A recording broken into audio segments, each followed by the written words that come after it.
flight because that was the cheapest, so it gets...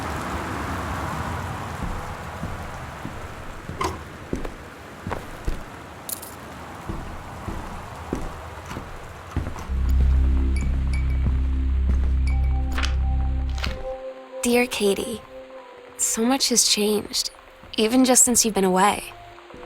We moved into this house. I'm in a new school, and my big sister being gone for a year doesn't make it any easier. It's weird hanging out with girls. Daniel was around ever since I was little, and other girls? I don't know. Lonnie came over today, but everything was different. She was sitting at my desk chair, and Lonnie brought her hair dye over today. She said, "I need to fix these roots. Think you could help?"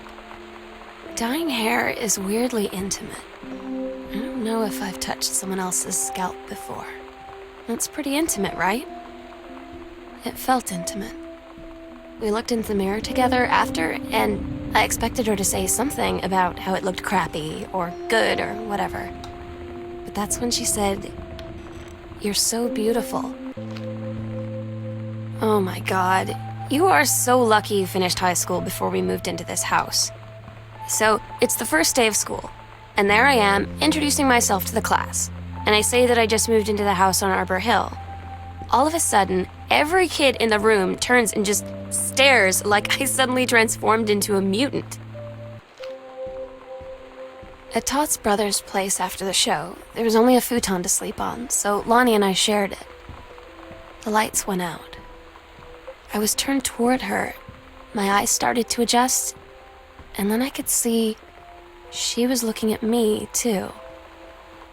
In the dark. You know that feeling where the first moment you see someone, it's like they have a big gold star around them, and you have to get to know them? Well, there's this girl. I think she's a senior. She's usually dressed kind of punk, but sometimes I see... When you live in one place your whole life, your next door neighbor is kind of like your default friend. And Daniel only got weirder. So you know what they say about the best laid plans of mice and men? Yeah, it turns out it applies to Street Fighter too. At least I worked up the courage to walk into the 7-Eleven and ask for a turn, but all that practice at home did not exist. It's different now. I mean, we still hang out all the time like before. But now when no one else is around, I'm so stupid sometimes. I was telling Lonnie that I got into my college summer program thing. Todd's band lost their singer. Todd said he sucked. Lonnie said he got sick of Todd's shit, and he was complaining about needing a new singer. They tell you to stick with the group on field trips, Katie. There's a reason for that. Lonnie and I snuck off on the side paths at Multnomah Falls and got a little lost. Okay, a lot lost. Like, for hours. Right before the bus left, we found a trail and came running down. I don't get Lonnie sometimes. Like, her band, and our zine, and her hair, and everything are all anti-authority. But I watch her in JROTC, and she's doing drills in perfect formation, following orders, no question. And there's all this stuff in the news about don't ask, don't tell. Like, she's going to join the army and then have to lie about who she is. I had an interesting talk with Mom and Dad tonight. One you were never gonna need to have. I mean, you've known, right? Lonnie had her going away show with her band tonight. She's so incredible on stage. And she was singing, I could practically forget everything. That we only had 48 hours left. We agreed our last night together would be our happiest ever, and we'd forget tomorrow was going to come at all. It worked for a while. We had a good time seeing Oscar off, then ran up to the attic to look through our photos, to find one for Lonnie to take with her.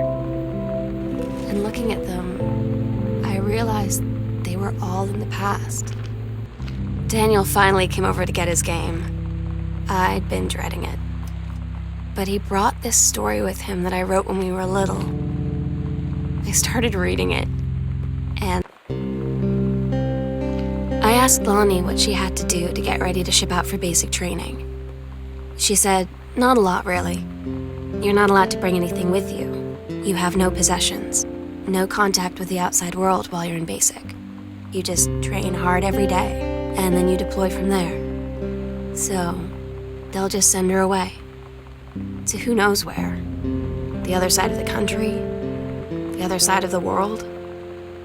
My mind, can't process it. She's really going to be gone. Just gone.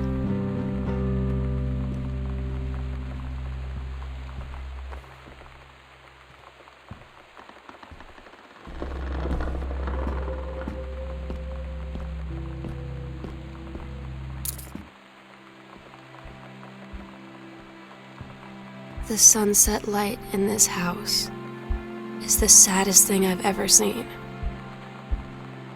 I just want to sleep. When I'm in the attic, it almost feels like Lonnie could still be here. She's just downstairs. I'm just waiting to hear her pull down the hatch and come running up. Maybe I'll go up to the attic.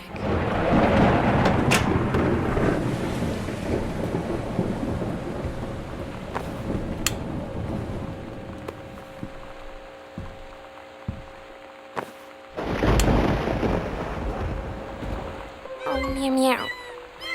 Meow meow meow meow meow.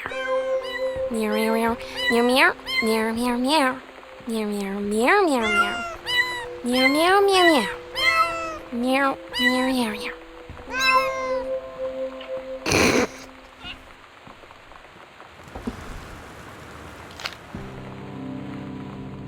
Sometimes you just have to lie to Mom and Dad. Like when Lonnie asked me to see a band with her and stay over at her friend's place in the city after. That's a lie to Mom and Dad's situation. But it was so... Oh my God. Katie. I fell asleep in the attic, in Lonnie and my old spot, and I missed the first 2 calls. I just barely caught the third one before the machine got it. Being a